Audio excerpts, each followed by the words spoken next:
উনার চেহারাটা দেখান না। আরে ভাই আরে ভাই বুঝলাম না, আপনারা ওদের চেহারা দেখান। তো পুলিশ সকাল থেকে আসে, পুলিশের সবসময় আমি দেখছি তাদের একটা বৈশিষ্ট্য এটা, যে যখন লিড আসে, লিড এসে এটা ফুটাবে ওটা ফাটাবে, তখন তারা কোনখানে থাকবে না, তারা ওই দূরে দাঁড়ায় থাকবে, তারা দেখে এইভাবে জায়গায় থেকে দেখতে, কিন্তু কাছে এসে কিছু করবে না, ওরা কোনো অ্যাকশনে যাবে না। কিন্তু তারা পালায় যাওয়ার পরে যখন সাধারণ জনতা আসবে এবং তাদেরকে ধরার জন্য হয়তো আসবে, তখন এসে পুলিশ আটকাবে। কেন? অভিযোগ হলো এখানে আমি তখন ছিলাম না, আমি যতদূর শুনলাম যে আওয়ামী লীগ এখানে লিগের কিছু ছেলেপেলেরা এসে একটা সাউন্ড গ্রেনেড পাঠাইছে, এই কারণে এখন এই আশেপাশে এখন প্রোটেকশন দেওয়ার নাম করে আর কি, বা কাউকে ঢুকতে দেওয়া হচ্ছে না। যারা আসছিল যে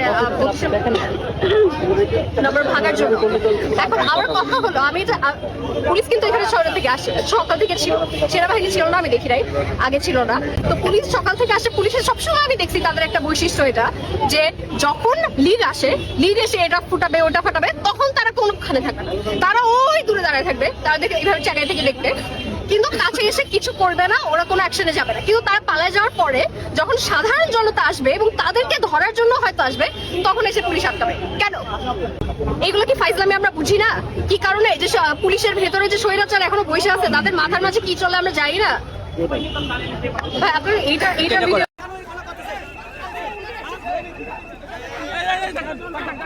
চলে যান,